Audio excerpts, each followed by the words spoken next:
आइए इस खास शो में आज हमारे साथ कार्यक्रम में शामिल हो रहे हैं मोतीलाल ओसवाल फाइनेंशियल सर्विसेज से head of research institutional equities से गौतम दुगर साहब। गौतम जी, बहुत बहुत स्वागत है आपका। अगली दिवाली तक बाजार पे आपसे राय लूँ उससे पहले तो दिवाली की आपको अग्रिम शुभकामनाएं। पहले राय में लेना चाहूँगा आपसे रिजल्ट सीजन पर। नतीजों की सीजन की शुरुआत हो चुकी है, 3-4 बड़ी कंपनियों के नंबर्स आ चुके हैं। बताएं सर, शुरुआत कैसे देख रहे हैं और पूरे रिजल्ट सीजन पर क्या है व्यू आपका? Anil ji, good morning morning sir. आपको और आपके सभी दर्शकों को दिवाली की अग्रिम शुभकामनाएं। और आने वाला समय और आने वाला साल आप सबके लिए बहुत मंगलदायी हो। ये result season Anil ji exact last quarter के वैसे ही लग रहा है, जहां एग्रीगेट बेसिस पे बहुत फ्लैटिश नंबर रहेंगे। से हमारे जो कवरेज यूनिवर्स के करीबन 300 स्टॉक है, उस पे हमने एस्टिमेट बनाया कि ये क्वार्टर में जीरो ग्रोथ होगी, बिकॉज ऑयल एंड गैस और मेटल से कमोडिटी से बेसिकली एक बड़ा ड्रैग आएगा, जो लास्ट क्वार्टर भी था। तो एक्स ऑफ कमोडिटीज अगर आप देखते हैं तो ये क्वार्टर हमारा अनुमान है 11% अर्निंग्स ग्रोथ का। लास्ट क्वार्टर 14% था। और निफ्टी में आप देखने जाए तो रिपोर्टेड नंबर्स पे 2% अर्निंग्स ग्रोथ रहेगा, एक्स ऑफ कमोडिटीज 10% रहेगा। निफ्टी लास्ट क्वार्टर में 4% था, और लास्ट क्वार्टर भी एक्स ऑफ कमोडिटीज 12% था। तो थोड़ा सा कमोडिटीज हटा के देखें तो ट्रेंड्स थोड़े से लीनियर है, बट मॉडरेशन है अर्निंग्स में, इसमें कोई दो राय नहीं है। ऑटोज में मॉडरेशन है। बाकी सेक्टर्स में भी आप देखें, कंज्यूमर, केमिकल्स, सीमेंट, इन सब में अर्निंग्स थोड़ा थोड़ा स्लो हो रहा है। इनफैक्ट ये क्वार्टर में प्राइवेट बैंक्स के नतीजे भी हम देख रहे हैं कि पीपॉप लेवल पे 12% ग्रोथ है, बट पैट लेवल पे केवल 5% ग्रोथ है। हालांकि हमने उस पर कॉल चेंज की है, अंडरवेट से ओवरवेट गए हैं। सिमिलरली आईटी में 8 से 10% की ग्रोथ है। अच्छे अगर सेक्टर्स देखें जहां पे ग्रोथ बहुत ज्यादा है ये क्वार्टर में अर्निंग्स की, तो उसमें एक हेल्थ केयर आएगा, दूसरा कंज्यूमर ड्यूरेबल्स है, तीसरा अगर आप देखने जाए तो यूटिलिटीज के नंबर्स अच्छे आने चाहिए इस क्वार्टर भी। तो ये जो 3-4 सेक्टर है, यहाँ पे नंबर अच्छे रहेंगे। जो स्टार्ट हुआ है रिजल्ट सीजन का, थोड़ा सा वीक हुआ है, क्योंकि डीमार्ट के नतीजे काफी वीक थे, वहां पे हमने अर्निंग्स काटा है 10-12% से। इवन रिलायंस के जो नतीजे आए थोड़े से वीक ही थे, वहां पे भी हमारे नंबर्स कटे हैं। FY 25 का नंबर्स 6% कटा है। आईटी ओके था, TCS was in line, HCL tech was a good beat, which is our single largest top idea in IT sector. Angel के नतीजे बहुत अच्छे थे, वो भी हमारे मॉडल पोर्टफोलियो में हमने उसका वेट बढ़ाया है, हमारे टॉप आइडियाज में है। बट ये क्वार्टर के एक्सपेक्टेशंस थोड़े कम है। हमने आगे के भी अर्निंग्स 4% से काट दिए FY 25 के। सो हमारा फुल ईयर का जो निफ्टी का अर्निंग्स ग्रोथ एक्सपेक्टेशन है, वो अब 7% है। ओके, तो ये आपके लिए 7% का अर्निंग ग्रोथ एक्सपेक्टेशन हम निफ्टी पर लेकर चल रहे हैं। आईटी सेक्टर के नंबर्स अभी तक ठीक दिख रहे हैं, यहाँ पर कोई दिक्कत वाली बात नहीं। लेकिन रिटेल की आपने बात की, रिलायंस रिटेल के नंबर्स और साथ ही डी मार्ट के नंबर, दोनों इस स्पेस में क्या कुछ स्लो डाउन का इशारा कर रहे हैं? अनिल जी, स्लो डाउन से ज्यादा मुझे जो कंसर्न लग रहा है, वो ये लग रहा है कि जो क्विक कॉमर्स का इम्पैक्ट आ रहा है इन सब मॉडर्न ट्रेड कंपनीज में, ट्रेडिशनल कंज्यूमर कंपनीज में, वो अब नंबर्स में दिख रहा है। आपने देखा होगा डाबर ने भी जो प्रेस रिलीज दिया था 10 दिन पहले, प्री क्वार्टरली अपडेट्स में उन्होंने बहुत क्लियरली मेंशन किया था कि due to high growth in quick commerce the inventory in the traditional outlets has gone up, so इसलिए उनको करेक्शन लेना पड़ा। सिमिलरली अगर आप डीमार्ट का भी कमेंट्री पढ़ते हो तो आपको दिखेगा कि क्विक कॉमर्स में जो बहुत ज्यादा ग्रोथ हो रहा है, ये जो नए नए एप्स आए हैं, एक कंज्यूमर पैटर्न, एक कंज्यूमर बिहेवियर चेंज हो रहा है। तो उसके वजह से जो traditional mom and pop stores थे, या आज के जमाने में क्या है, तो जो e commerce modern trade outlets है, वहां पे क्लियर कट प्रेशर दिख रहा है। आपने रिलायंस रिटेल के नंबर्स देखे होंगे, तो रेवेन्यू ग्रोथ में डिक्लाइन है। मैंने तो पहली बार देखा है कि वाईओवाई रेवेन्यू में रिलायंस रिटेल में डिक्लाइन आया है। इनफैक्ट उन्होंने स्पेस भी कम किया, तो स्टोर्स रैशनलाइजेशन भी डेफिनेटली हुआ है। सो मुझे लगता है थोड़ा सा pressure in in retail companies पे दिखेगा। इसमें एक ही एक्सेप्शन है, जो है ट्रेंड, जो अपनी अलग ही एक जर्नी ट्रैक कर रहा है। वहां पे आपको टॉप लाइन ग्रोथ में अभी भी 50-60% के रेंज में टॉप लाइन ग्रो हो रही है। बट आपका क्वेश्चन बहुत सही है। ये रिटेल कंपनीज में क्विक कॉमर्स का इम्पैक्ट ज्यादा है rather than demand slow down. Interesting point आपने बताया भी कि क्विक कॉमर्स का असर साफ अब आता हुआ दिख रहा है। आइए अब थोड़ी मार्केट की बात करें, यहाँ से लेकर अगली दिवाली तक साल भर के व्यूज से ग्लोबल मार्केट्स पे क्या है व्यू?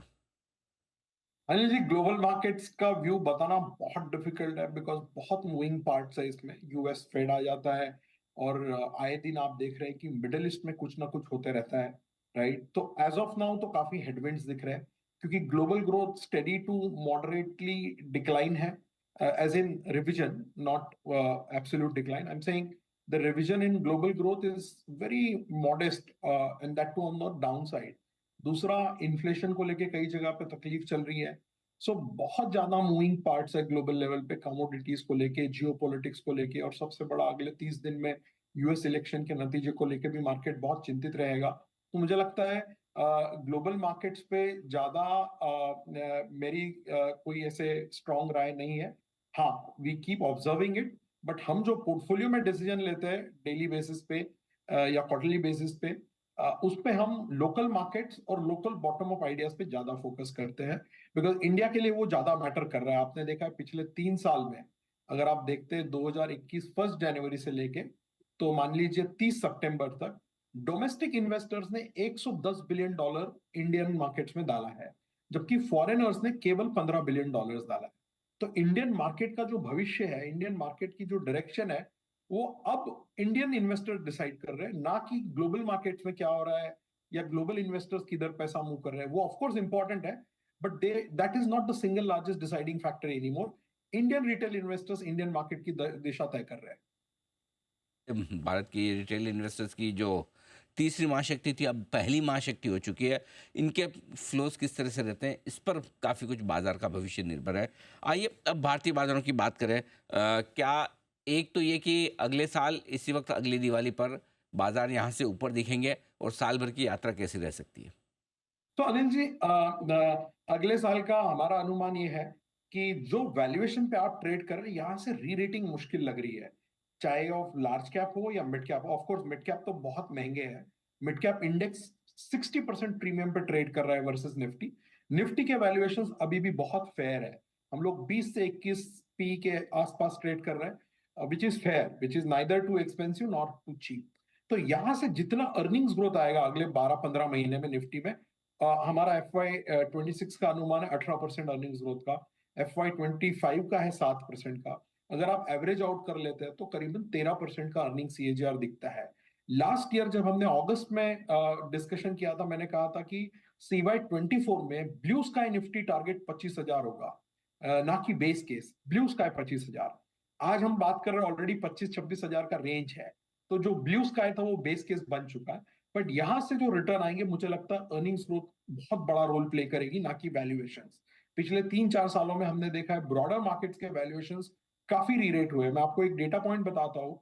2019 से लेके 2024 के बीच 5 साल में NSE small cap index x of financials earnings growth केवल 8% रहा है CAGR, जबकि मार्केट कैप कंपाउंडिंग उस 8% के सामने 28% हुई है। तो भयंकर री रेटिंग हुई है एक्स ऑफ फाइनेंशियल्स। आप सिमिलर डेटा मिड कैप का देखने जाएंगे, आपको वैसे ही नतीजे मिलेंगे। In fact Nifty itself on a 5 year basis earning CAGR is 18, market cap CAGR is 18, but x of financials आप देखेंगे अर्निंग CAGR केवल 13% रहा है, जबकि मार्केट कैप CAGR 19% रहा है। तो यहां से अगर आप अगला 12 महीने का दिशा तय कर रहे हैं, तो मुझे लगता है थोड़ा सा अर्निंग्स ग्रोथ विजिबिलिटी पे ज्यादा ध्यान रखिए। वैल्यूएशन से ज्यादा अपसाइड मुझे यहाँ से नहीं नजर आ रहा है। तो 12-13% अगर अर्निंग्स ग्रोथ का विजिबिलिटी अगले 2 साल का, तो मुझे लगता है मार्केट अगले 12 महीने में 12 से 15% के बीच रिटर्न देगा, जो कि काफी हेल्दी रहेगा इस लेवल से। ठीक बात है, तो ये बाजार में अच्छे रिटर्न्स। अब बताएं सर, इस पूरी प्रोसेस में क्या कुछ खरीदना चाहिए, क्या पसंद है आपको सेक्टर्स और स्टॉक्स? अनिल जी, हमने इस बार के मॉडल पोर्टफोलियो में काफी रिविजन्स किए। हमने प्राइवेट बैंक्स को अंडरवेट से ओवरवेट कर दिया है, जहां पे हमने HDFC बैंक, ICICI बैंक का वेट बढ़ाया है, कोटक बैंक को मॉडल पोर्टफोलियो में डाला है, एंजल का वेट बढ़ाया है, HDFC लाइफ ऐड किया है, 5 स्टार बिजनेस ऐड किया है, राइट? सो फाइनेंशियल्स हमने ओवरवेट किया है, with in which private banks को हमने अंडरवेट से ओवरवेट किया है। टेक हमने जो लास्ट क्वार्टर ओवरवेट किया था, उसमें और ज्यादा वेट ऐड किया है।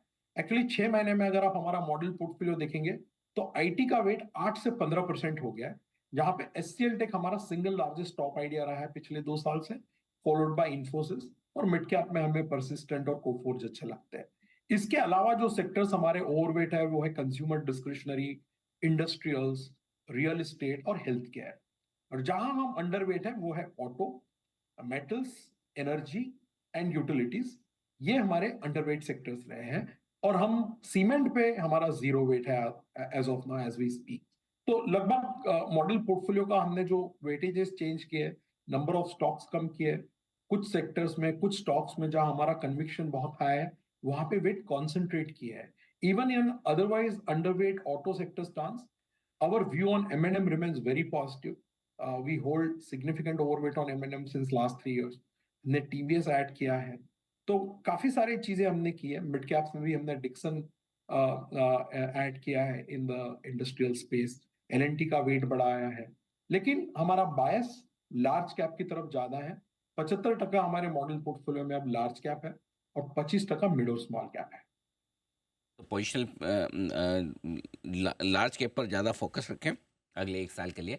पैसा बनाना थोड़ा मुश्किल होगा, लेकिन जो पसंद है गौतम जी को, BFSI, IT, इंडस्ट्रियल और कंजम्पशन थ्योरी पसंद है। HCL टेक, ICICI बैंक उनकी लिस्ट में है। HCL टेक ने अच्छे नतीजे पेश किए। एंजल जिसके भी नंबर्स मजबूत आए। ट्रेंड जो सदाबहार स्टॉक है। जोमेटो फर्स्ट क्लास कर रहा है। महिंद्रा एंड महिंद्रा, डिक्सन और L&T जैसे शेयर पसंद है गौतम दुग्गड़ साहब को। बहुत बहुत धन्यवाद गौतम जी आपका समय देने के लिए और विस्तार से दिवाली बहुत स्पेशल बहुत शो में धन्यवाद हमारा जी, समय आपको देने। भी शुभकामनाएं। Thank you sir, thank you so much.